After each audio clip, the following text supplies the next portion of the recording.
Hello दोस्तों, तो आप सब कैसे हैं। अस्सलाम वालेकुम रहमतुल्लाहि व बरकातहू। तो मैं लाया हूँ आपके लिए एक बहुत दिलचस्प वाक़या। यह है हज़रत मोहम्मद मुस्तफ़ा सल्लल्लाहु अलैहि वसल्लम की पैदाइश का वाक़या। तो आप इस वीडियो में लास्ट तक जरूर बने रहे और वीडियो को लाजमी देखें। आपको कुछ आपका ईमान ताज़ा हो जाएगा इस वीडियो को देखकर। तो आप लास्ट तक वीडियो को जरूर देखें। तो चलते हैं हम अपनी एडिट की हुई वॉइस की तरफ। Let's go. हमारे प्यारे नबी उस समय अभी दुनिया में पैदा नहीं हुए थे। वह जमाना अरब समाज का वह दौर था जब हर तरफ अंधकार छाया हुआ था। उस दौर को अय्याम ए जाहिलियाह कहा जाता था, यानी अज्ञानता का दौर। अरब समाज में उस समय कोई कानून, नियम या नैतिकता नहीं थी। बेहयाई, गंदगी और अश्लीलता से पूरा समाज भरा हुआ था। उस समय औरतों के कोई अधिकार नहीं थे। उन पर विभिन्न प्रकार के अत्याचार किए जाते थे। यहाँ तक कि कई बार बेटियों को जिंदा दफन कर दिया जाता था। लोगों के दिलों में जरा भी प्रेम, दया या हमदर्दी नहीं थी। औरतों को मात्र भोग की वस्तु समझा जाता था। यहाँ तक कि बाजारों में पुरुष और महिलाओं को गुलाम और बांदी बनाकर बेचा जाता था। उस समय विभिन्न क्षेत्रों से मुसलमान खाने काबा का तवाफ करने के लिए मक्का आते थे, लेकिन खाने काबा के अंदर 360 मूर्तियां रखी हुई थीं, क्योंकि उस समय मक्का में मुसलमानों के साथ साथ ईसाई, यहूदी और विभिन्न कबीलों के लोग भी व्यापार के लिए स्थायी या अस्थायी रूप से बसे हुए थे। उनमें काफिरों और मुशरिकों की संख्या अधिक थी। इसी कारण उनका दबदबा सब पर बना हुआ था। फिर 570 ईस्वी का समय आया जब मक्का के प्रधान नबी करीम के दादा और कौरैश कबीले के सरदार अब्दुल मुत्तलिब थे, जो खाने काबा की देखभाल के जिम्मेदार भी थे। उस समय नबी अपनी माता आमिना के गर्भ में थे। इसी दौरान एक दिन अरब में एक बड़ी हाथियों की सेना दिखाई दी, जो धीरे धीरे मक्का की ओर बढ़ रही थी। लोग उनके भय से अपने घर बार छोड़कर भागने लगे थी, क्योंकि वे उनका मुकाबला करने की ताकत नहीं रखते थे। यहां तक कि वह सेना कई मक्का वासियों को कैद करके उन पर जुल्म और अत्याचार करने लगी और नबी के दादा अब्दुल मुत्तलिब के 200 ऊंटों सहित मक्का के सभी ऊंट छीन लिए, ताकि कोई उनसे लड़ न सके। उसी समय नबी के चाचा अब्बू तालिब आकर अब्दुल मुत्तलिब को मक्का की स्थिति से अवगत कराते हैं और कहते हैं, अब्बा, हम उस हाथियों की सेना से लड़ नहीं सकते, इसलिए हमें उनके सामने हथियार डाल देने चाहिए। तब अब्दुल मुत्तलिब अपने बेटे अबू तालिब को लेकर हाथियों की सेना के सरदार से मिलने के लिए रवाना होते हैं। इस सेना का सेनापति था मक्का के पड़ोसी क्षेत्र यमन का शासक अबरहा। वह बहुत शक्तिशाली और प्रभावशाली था। हालांकि अरब समाज उस समय अंधकार में डूबा हुआ था, लेकिन दुनिया के अधिकांश लोग जान चुके थे कि इस्लाम ही सबसे उच्च, सच्चा और शांति का धर्म है। इसी कारण विभिन्न क्षेत्रों के लोग इस्लाम स्वीकार कर रहे थे और समूहों में हज के लिए मक्का आते थे। इस्लाम और खाने काबा की यह लोकप्रियता देखकर अब्रहा ने अपनी शक्ति के बल पर यमन की राजधानी सना में खाने काबा जैसा एक गिरजाघर बनाया, क्योंकि वह चाहता था कि लोग ईसाई धर्म स्वीकार करें और उसके बनाए हुए गिरजे में अधिक से अधिक आएं। लेकिन जब अब्रहा ने देखा कि उसकी इच्छा पूरी नहीं हो रही थी, तो वह अत्यंत क्रोधित हो गया और उसने निर्णय कर लिया कि वह खाने काबा को ढा देगा। फिर अब्रहा 60,000 सैनिकों और 13 हाथियों के साथ मक्का की ओर रवाना होता है। उसी समय अब्दुल मुत्तलिब उसके पास पहुंचकर उससे कहते हैं, मैं तुम्हें चेतावनी देता हूं, जिस घर को तुम गिराना चाहते हो वह अल्लाह का घर है, इसलिए इस खतरनाक काम से बाज आ जाओ। लेकिन अब्रहा ने उनकी बात सुनने से इनकार कर दिया। तब अब्दुल मुत्तलिब ने उससे कहा, तुम मेरे ऊंट वापस कर दो। यह सुनकर अब्रहा हैरान हो गया और बोला, मैं तुम्हारे पवित्र उपासना स्थल को गिराने आया हूं, जहां तुम्हारे पूर्वज पूजा करते रहे हैं। इससे तुम्हारी इज्जत और पहचान मिट्टी में मिल जाएगी। मगर तुम्हें इसकी कोई चिंता नहीं, तुम सिर्फ अपने ऊंट वापस लेने आए हो। तब अब्दुल मुत्तलिब ने उत्तर दिया, मैं अपने ऊंटों का मालिक हूं, इसलिए मैं उन्हें लेने आया हूं। लेकिन इस मक्का और खाने काबा का असली मालिक अल्लाह है। निश्चित रूप से मुझे विश्वास है कि अल्लाह स्वयं ही इस काबा की रक्षा करेगा। अब्रहा ने उत्तर दिया, आज मैं यह भी देखना चाहता हूं कि तुम्हारा अल्लाह किस तरह मेरे हाथों से खाने काबा को बचाता है। फिर अब्रहा ने अब्दुल मुत्तलिब को उनके ऊंट वापस कर दिए और अब्दुल मुत्तलिब अपने घर लौट आए। अगले दिन सुबह अब्रहा अपनी हाथियों की सेना के साथ मक्का में प्रवेश करने के लिए बढ़ रहा था, लेकिन जैसे ही हाथी खाने काबा की सीमा में पहुंचे, वे आगे बढ़ने के लिए तैयार नहीं थे। ऐसा लगा जैसे उनके पैर पत्थर के हो गए हों और किसी चीज में जकड़े हुए हों। अब्रहा और उसके सैनिक चालाकी से जबरदस्ती हाथियों का रुख मोड़ देते हैं और उन्हें अच्छा अच्छा खाना खिलाते हैं। वे खाने की ये सभी चीजें खाने काबा के सामने फैला देते हैं ताकि हाथी लालच में आकर दोबारा खाने काबा की ओर बढ़ें। इधर अब्दुल मुत्तलिब बहुत अधिक चिंतित थे।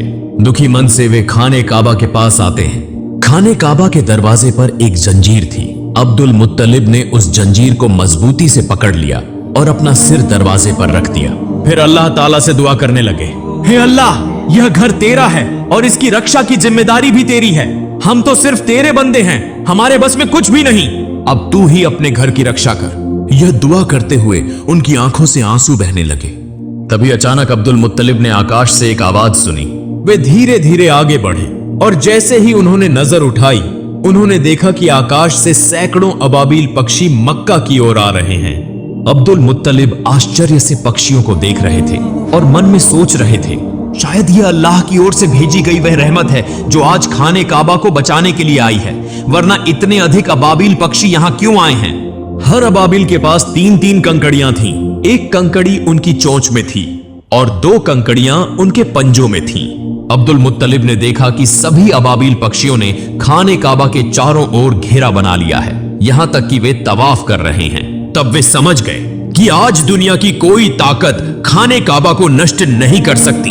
फिर सभी अबाबील पक्षी तेजी से अब्रहा की हाथियों की सेना और उसके सैनिकों पर टूट पड़े। अब्रहा के सैनिक पक्षियों को देखकर बेहद डर गए और वहां से भागने लगे। लेकिन तब तक सभी अबाबील पक्षी अपनी चोंच और पंजों में मौजूद कंकड़ियां अब्रहा की सेना और हाथियों पर बरसाने लगे, जैसे आकाश से पत्थरों की बारिश हो रही हो। यह देखने में आया कि हर कंकड़ी सैनिकों के शरीर को चीरकर आर पार हो रही थी और पलों में पूरा लश्कर नष्ट हो गया। यहां तक कि अब्रहा भी वहीं मारा गया और अल्लाह ताला ने उन काफिरों को तबाह कर दिया। यह अल्लाह रब्बुल आलमीन की कुदरत थी कि उन्हीं छोटे छोटे पत्थरों के जरिए 60,000 सैनिक और 13 हाथी नष्ट हो गए। यह घटना कुरान पाक की सूरह अल फील में बयान की गई है, जहां अल्लाह ताला फरमाते हैं, क्या तुमने नहीं देखा कि तुम्हारे रब ने हाथी वालों के साथ क्या सलूक किया? क्या उसने उनकी चालाकी को नाकाम नहीं कर दिया? अल्लाह ताला ने उनके खिलाफ झुंड के झुंड अबाबील पक्षी भेजे, जिन्होंने हाथियों की सेना पर छोटे छोटे कंकरीले पत्थर बरसाए, जिसके परिणाम स्वरूप वह सेना कुचले हुए तिनके की तरह हो गई। इसी तरह उस दिन अल्लाह ताला ने खाने काबा की रक्षा की। इस घटना के लगभग 2 महीने बाद एक रात एक अद्भुत घटना घटी। मक्का के लोग अपनी अपनी व्यस्तताओं में लगे हुए थे। उसी रात नबी करीम के दादा अब्दुल मुत्तलिब खाने काबा की छत पर खड़े थे। अचानक उन्होंने आकाश पर एक चमकदार रोशनी देखी जो पूरे अरब, पूर्वी क्षेत्रों और पूरी दुनिया में फैल रही थी। यह दृश्य देखकर अब्दुल मुत्तलिब हैरान रह गए और तेजी से नीचे उतरे। जब वे खाने काबा के अंदर पहुंचे तो उन्होंने देखा कि वहां मौजूद 360 मूर्तियां जो विभिन्न मूर्ति पूजकों ने रखी थी, स्वतः गिरकर टूट रही थीं। वे खाने काबा से बाहर निकले तो उन्होंने यह दृश्य भी देखा कि कूफा और शाम के बीच पानी का प्रवाह शुरू हो चुका है, जबकि कई वर्षों से वहां पानी का नामो निशान तक नहीं था। उसी समय उनकी नजर अपने घर की ओर पड़ी। वे देखते हैं कि उनके घर से एक अजीब रोशनी निकल रही है, ऐसी रोशनी जो उन्होंने पहले कभी नहीं देखी थी। अब्दुल मुत्तलिब धीरे धीरे अपने घर की ओर बढ़ने लगे और जैसे ही वे दरवाजे के करीब पहुंचे, उन्होंने देखा कि अन्य बीबी आमिना की गोद में एक नूरानी बच्चा मौजूद है, जिसके शरीर से असाधारण रोशनी निकल रही है। यह दृश्य देखकर अब्दुल मुत्तलिब की आंखों से आंसू बहने लगे, क्योंकि इस अंधकारमय अरब समाज में चिराग बनकर आने वाले प्यारे नबी हजरत मोहम्मद दुनिया में तशरीफ ला चुके थे। अगले दिन अब्दुल मुत्तलिब ने अपने प्यारे नवासे की अकीकी की, ऊंट ज़ब्ह किया और गरीबों व जरूरतमंदों को खाना खिलाया। इस मौके पर उनके बेटे अबू तालिबा भी उनकी मदद कर रहे थे। इसी दौरान नबी के चाचा अबू लहब वहां पहुंचे, मगर जब उन्हें पता चला कि उन्हें गरीबों के साथ बैठकर खाना पड़ेगा तो वे दरवाजे से ही वापस लौट गए, क्योंकि अबू लहब बहुत घमंडी इंसान था। इधर हजरत आमिना के सीने में दूध नहीं था, इसलिए नबी करीम को दूध पिलाने के लिए एक आदाई को बुलाया गया। वह दाई दरअसल अबू लहब की पत्नी की बांदी थी। जब अबू लहब घर वापस आया तो उसकी पत्नी ने उससे गुस्से में झगड़ा किया कि तुमने मेरी बांदी को यह काम करने क्यों दिया, क्योंकि असल में भी अबू लहब की पत्नी भी बहुत घमंडी औरत थी। दूसरी ओर यहूदी विद्वान एक स्थान पर बैठकर आपस में चर्चा कर रहे थे। वे यह समझ चुके थे कि जरूर कोई खास बच्चा पैदा हुआ है, क्योंकि वो उनकी धार्मिक किताबों में इसका उल्लेख था। जिस रात प्यारे नबी का जन्म हुआ उस रात आकाश पर जो प्रकाश प्रकट हुआ उसे देखकर यहूदी और ईसाई विद्वान समझ गए थे कि वह बच्चा दुनिया में आ चुका है। मगर ये यहूदी सबसे अधिक चिंतित थे, क्योंकि उनमें से किसी भी यहूदी के घर ऐसा बच्चा पैदा नहीं हुआ था। तो फिर वह बच्चा कौन हो सकता है? इसीलिए यहूदी सरदारों ने कई बच्चों को खरीदने की कोशिश की ताकि उस बच्चे को अपनी जाति में शामिल कर सकें। बल्कि उन्होंने कई धोखेबाज औरतों को पैसे देकर वो आदेश दिया कि वे किसी खास निशानी के माध्यम से उस नबी को खोजें। कुछ दिनों बाद बच्चों के नाम रखने का एक समारोह हो रहा था। वहां कई बच्चों के नामों की घोषणा की जा रही थी और सभी लोग खुशियां मना रहे थे। इसी सभा में अब्दुल मुत्तलिब भी आए, अपने प्यारे नवासे को गोद में लिया और उसका नाम रखने के लिए आगे बढ़े।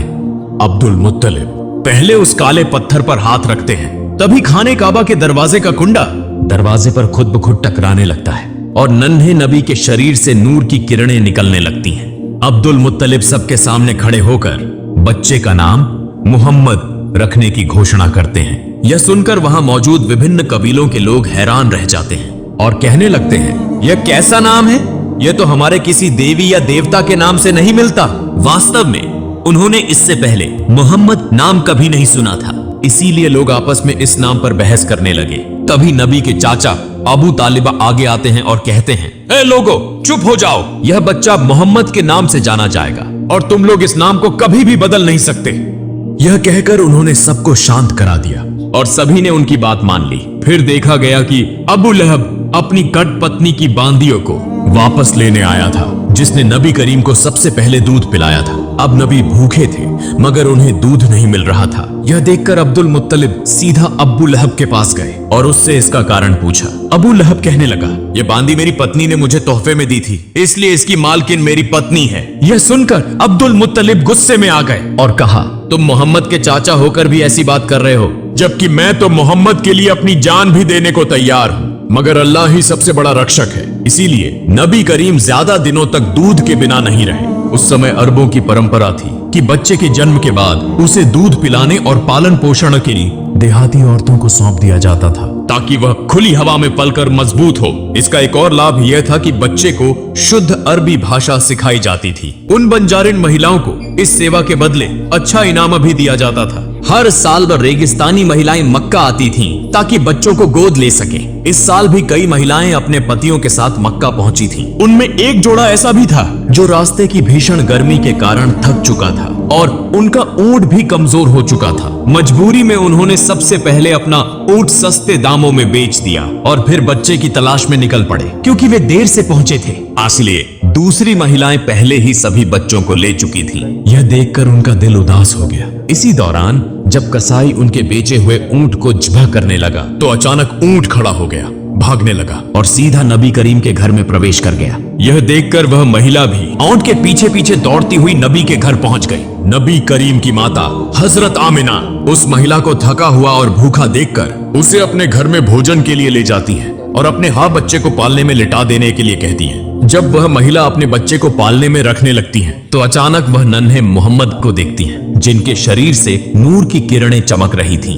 यह देखकर वह महिला आश्चर्यचकित रह जाती हैं। फिर उन्होंने नन्हे मोहम्मद को अपनी गोद में उठा लिया और उन्हें भूखा देखकर दूध पिलाया। यही महिला नबी की दूध मां हजरत हलीमा सादिया थी। चूंकि नबी करीम की परवरिश के लिए ज्यादा इनाम देने वाला कोई नहीं था, इसलिए अब तक किसी ने नबी को गोद नहीं लिया था। इस मामले में हजरत अब्दुल मुत्तलिब और हजरत आमिना हजरत हलीमा और उनके पति से पांकी बातचीत करते हैं। हजरत हलीमा और उनके पति यह जानते हुए भी कि उन्हें ज्यादा इनाम नहीं मिलेगा, इस बात पर राजी हो जाते हैं। फिर हजरत आमिना अपनी सारी तकलीफों के बावजूद अपने लखते जिगर को हजरत हलीमा के सुपुर्द कर देती हैं। अब बदले में उन्हें 2 ऊंट और एक गधा दिया जाता है। जब हजरत हलीमा नबी को लेकर अपने इलाके में पहुंचती हैं, तो वहां को बारिश होने लगती है। हालांकि इससे पहले कई सालों से वहां बारिश नहीं हुई थी। साथ ही जब से नबी करीम हजरत हलीमा के घर आए, तब से उनके घर में अल्लाह की रहमतों की बारिश होने लगी।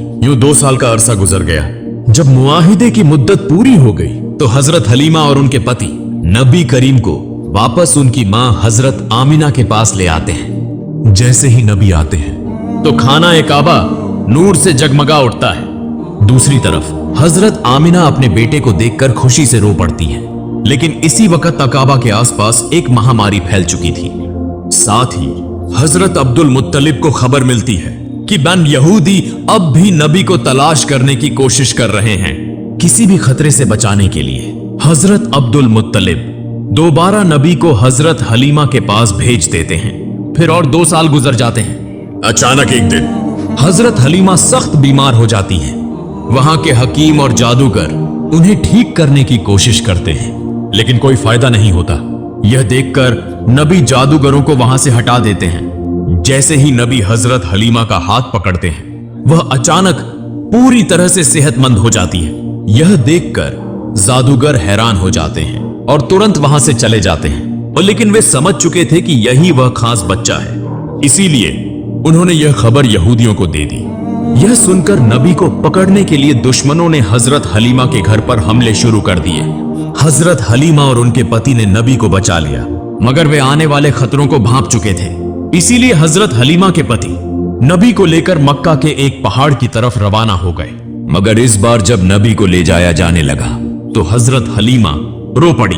जब हजरत अब्दुल मुत्तलिब को यह खबर मिली तो वे नबी के पास पहुंचे और फिर नबी के साथ एक गुफा में तकरीबन 1 साल गुजार दिया। जब नबी वहां मौजूद थे तो घी से पूरा रेगिस्तान जिंदगी से भरपूर हो गया था। फिर एक दिन हजरत आमिना इस गुफा से नबी को लेकर मदीना आती हैं ताकि अपने रिश्तेदारों से मुलाकात करें और नबी के बीवी वालिद हजरत अब्दुल्लाह की कब्र की जियारत करें। दरअसल नबी करीम की पैदाइश से 2 महीने पहले हजरत अब्दुल्लाह तिजारत के सिलसिले में मदीना आए थे, जहां वह बीमार हो गए और इंतकाल कर गए। इसीलिए मदीना में ही उन्हें दफन किया गया था। हजरत आमिना यहीं बैठकर नबी को उनके वालिद के बारे में बताती हैं और कुछ वक्त नबी के साथ गुजारती हैं। लेकिन सिर्फ 2 महीने बाद हजरत आमिना अचानक बीमार हो जाती हैं और इसी बीमारी की हालत में मदीना से वापसी के दौरान रास्ते में ही हजरत आमिना का भी इंतकाल हो जाता है। चूंकि केवल 6 साल की उम्र में ही पैगंबर मोहम्मद अनाथ हो गए। लेकिन इसी दौरान जब यहूदियों ने पैगंबर पर हमला करने की कोशिश की तो पैगंबर मोहम्मद के चाचा हजरत अबू तालिब ने उन्हें रोक दिया। इसके बाद हजरत अबू तालिब पैगंबर को लेकर मक्का वापस आए और उन्हें उनके दादा हजरत अब्दुल मुत्तलिब के सुपुर्द कर दिया। पैगंबर मोहम्मद और हजरत अब्दुल मुत्तलिब हमेशा साथ रहते थे, यहां तक कि काबा की देखभाल, हज के लिए आने वाले जायरीनों की सेवा में पैगंबर अपने दादा की मदद किया करते थे। लेकिन एक दिन जब हजरत अब्दुल मुत्तलिब तवाफ़े काबा कर रहे थे तो वह अचानक बीमार हो गए। इसी मौके का फायदा उठाते हुए पैगंबर के अहंकारी चाचा अब्बू लहब कुरैश का सरदार बनना चाहते थे। लेकिन जल्द ही हजरत अब्दुल मुत्तलिब पैगंबर को हजरत अब्बू तालिब के हवाले कर देते हैं। कुछ दिनों बाद हजरत अब्दुल मुत्तलिब का इंतकाल हो जाता है। चूंकि केवल 8 साल की उम्र में पैगंबर मोहम्मद बिल्कुल अकेले हो जाते हैं। इसके बाद पैगंबर अपने चाचा हजरत अबू तालिब के साथ मक्का में रहने लगते हैं। वहां पैगंबर को बकरियां चराने सहित विभिन्न काम करते थे। लेकिन एक दिन पैगंबर देखते हैं कि उनके अहंकारी चाचा अबू लहब सुवैबा नाम की एक बांदी को किसी दूसरे के हाथों बेच रहे हैं। सुवैबा का पति अबू लहब से बार बार विनती करता है कि वह उसे न बेचें क्योंकि वह बीमार थी। अबू लहब जवाब में कहते हैं, अगर तुम मेरे पैसे वापस कर दो तो मैं उसे नहीं बेचूंगा। तभी पास खड़े पैगंबर कहते हैं, चाचा आप उस सुवैबा को आजाद कर दें, मैं खुद आपकी रकम वापस कर दूंगा। पैगंबर मोहम्मद की इस महान दरिया दिली की वजह से सुवैबा को आजाद कर दिया जाता है। दरअसल सुवैबा वही महिला थी जिन्होंने सबसे पहले पैगंबर मोहम्मद को दूध पिलाया था। फिर एक और दिन पैगंबर मोहम्मद देखते हैं कि एक व्यक्ति अपनी बेटी को जिंदा दफनाने के लिए ले जा रहा है। इस दौरान उसकी पत्नी अपने पति के पैरों को पकड़कर रो रही थी और उससे विनती कर रही थी कि वह ऐसा न करे। पैगंबर मोहम्मद उस नन्ही बच्ची को गोद में लेकर उस व्यक्ति के पास आते हैं और उसे समझाते हैं कि बेटी माता पिता के लिए रहमत होती है। पैगंबर की बातें सुनकर उस व्यक्ति का दिल मोहब्बत और रहमत से भर जाता है और वह अपनी बेटी को खुद अपनी गोद में उठा लेता है। इस तरह समय बीतता गया और पैगंबर की उम्र 12 साल हो गई। इधर उनके चाचा अब्बू तालिब चूंकि एक व्यापारी थे तो अरब की परंपरा के अनुसार वह हर साल शाम सीरिया की यात्रा किया करते थे। इस बार पैगंबर ने जिद की कि वह भी सादी अपने चाचा के साथ शाम जाना चाहते हैं। चूंकि यात्रा की शुरुआत हुई, रास्ते में वे बुसरा नामक एक जगह पर रुके। जहां एक चर्च में एक यहूदी धर्मगुरु रहता था। उसने पैगंबर और उनके चाचा अब्बू तालिब सहित पूरे काफिले को खाने की दावत दी। जब उसने नन्हे मोहम्मद को देखा तो वह तुरंत समझ गया कि यही आखिरी और सबसे महान पैगंबर हैं। यह वही बात थी जो उनकी धार्मिक किताबों में लिखी थी, जो उन्होंने अपनी आध्यात्मिक दृष्टि से महसूस की थी। फिर उसने हजरत अब्बू तालिब से कहा, मोहम्मद तुम्हारी पनाह में है, इसलिए तुम्हें और ज्यादा सतर्क रहने की जरूरत है। और यह भी कहा कि तुम्हें मोहम्मद को लेकर शाम नहीं जाना चाहिए, क्योंकि वहां के यहूदी उन्हें नुकसान पहुंचा सकते हैं। यह सुनकर हजरत अब्बू तालिब ने अपना इरादा बदल दिया और वे वापस मक्का लौटने लगे। लेकिन रास्ते में वे उस यहूदी धर्मगुरु को घायल अवस्था में देखते हैं, जिसने बार बार पैगंबर मोहम्मद को नुकसान पहुंचाने की कोशिश की थी। यह देखकर पैगंबर अपनी सवारी से उतरते हैं और उस यहूदी के मुंह में पानी डालते हैं। फिर उसे समुद्र के करीब ले आते हैं। वहां पैगंबर देखते हैं कि एक महिला और उसके 2 बच्चों को जंजीरों से बांधकर एक मूर्ति के सामने रखा गया था, ओबली के लिए। दूसरी तरफ वहां के मछुआरों का कबीला पूजा कर रहा था, ताकि उनका देवता यह बलि स्वीकार करे और उन्हें अपार धन प्रदान करे। और लेकिन जब प्यारे पैगंबर हजरत मोहम्मद ने यह दृश्य देखा, यह देखकर वहां के मछुआरों ने पैगंबर को रोकने की कोशिश की, मगर तभी समुद्र की एक जबरदस्त लहर उठी, जिसकी तीव्रता से वह मूर्ति जमीन पर गिरकर टुकड़े टुकड़े हो गई। यह दृश्य देखकर वहां के पुजारी डरकर अपने घरों में छुप गए। कुछ देर बाद जब वह समुद्री तूफान थमा तो लोगों ने देखा कि असंख्य मछलियां तट पर इकट्ठा हो गई हैं। यह देखकर मछुआरे हैरान रह गए और जल्दी से वे मछलियां पकड़ने में व्यस्त हो गए। दूर खड़ा वह यहूदी धर्मगुरु भी यह सब देखकर दंग रह गया। वास्तव में यह सब पैगंबर की दुआ की बरकत से हुआ था और यह अल्लाह ताला की कुदरत की एक निशानी थी। अंतिम दृश्य में दिखाया जाता है कि हजरत अबू तालिब बूढ़े हो चुके हैं और वे काबा के सामने खड़े होकर मक्का के सभी लोगों को बुला रहे हैं कि अब बिना किसी झगड़े के इस्लाम के रास्ते पर लौट आएं और एक शांतिपूर्ण जीवन व्यतीत करें। और लेकिन तब भी मक्का के कुछ सरदार हजरत अब्बू तालिब और हजरत मोहम्मद को झूठा साबित करना चाहते थे। लेकिन उस समय तक मक्का के अधिकांश लोग यह समझ चुके थे कि हजरत मोहम्मद ही आखिरी और सबसे महान पैगंबर हैं और ये उनका धर्म ही सबसे सच्चा, सबसे महान और शांति का धर्म है।